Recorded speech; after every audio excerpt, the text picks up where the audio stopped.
Thank you, Mr. Speaker. And I'd like to go and follow up back with the Deputy Premier on the heels of my colleague from Fredericton West Hamwell when we were discussing our lives of our veterans here in the legislature and the opportunity the Deputy Premier had to use this time to talk respectfully about our Deputy Premier or about our veterans, rather than using the rhetoric from his former seatmate that he had there to talk about what others have done in the past or not done in the past.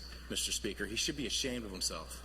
He's a base brat just like me, okay? And our families, our veterans, they gave up their lives to protect our country. So I want to know today, like my colleague asked, does he stand with our veterans or does he stand with Justin Trudeau? Honourable Deputy Premier. Thank you, Mr. Speaker. And I do not understand where the member from Sunbury, where Sunbury, New Maryland is coming from. I, too, am a very proud member of a family who grew up in the military in CFB Gagetown.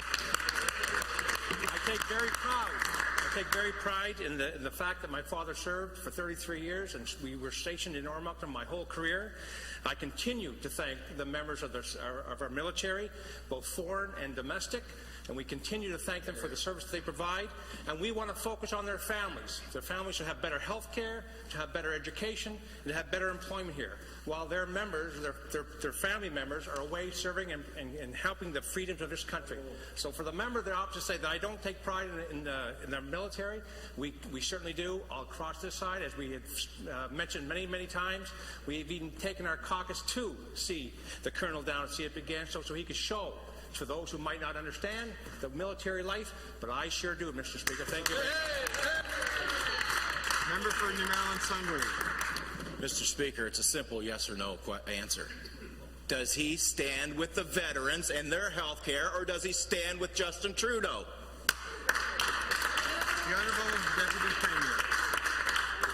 Mr. Speaker, I want to tell the member opposite that we will continue to help any member of the military and our veterans. We will continue to do so.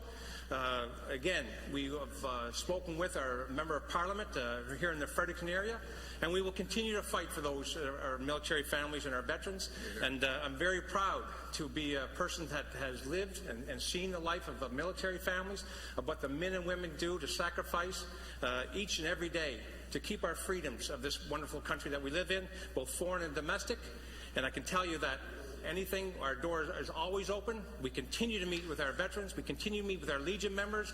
We continue to invest into our military military events. Gagetown, Family Resource Center down in Ormoncton. We continue to invest there. As the member from Ormoncton, Lincoln, and Fredericton knows, that we continue to invest and help those families. And that's what we're going to focus on, Mr. Speaker, the families of the military. Member for New Maryland Sunbury. Mr. Speaker, I don't need a long, drawn-out explanation of his speaking points. We know what we're to do in here. We know who we're to support. But when the Deputy Premier takes his opportunity to answer and lays blame on who didn't do what in the past, it's a disrespect to our men and women that have worn their uniforms in the past, the present, and the ones that will wear them in the future. I don't need the speaking points. Here is a quote from Prime Minister Justin Trudeau. They are asking for more than we are able to give.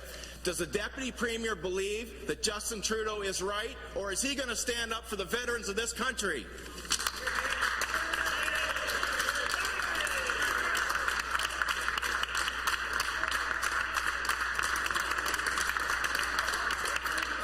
The Honourable Premier. Mr. Speaker, I think it's a bit unfortunate to see the opposition take the angle that they have taken just now. There's not one person in this legislature that does not deeply encourage our military here in New Brunswick and military across the country, those that are serving abroad and those that serve domestically. There's not one person in this legislature that doesn't understand the sacrifice that they make and that doesn't appreciate every single day what they do for our country. So for the member opposite to try to insinuate anything but that is unfortunate. He knows the Deputy Premier has very much to heart the military families that are here and the people that serve in the military, just like we know, Mr. Speaker, that every member of the opposition does as well.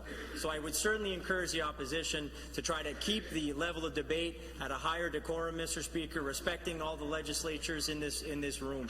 Mr. Speaker, I can tell you one thing that we're very happy about is the Trudeau government investing millions and millions and millions of dollars in Gagetown at the base, and we continue to work with them to make sure we have a strong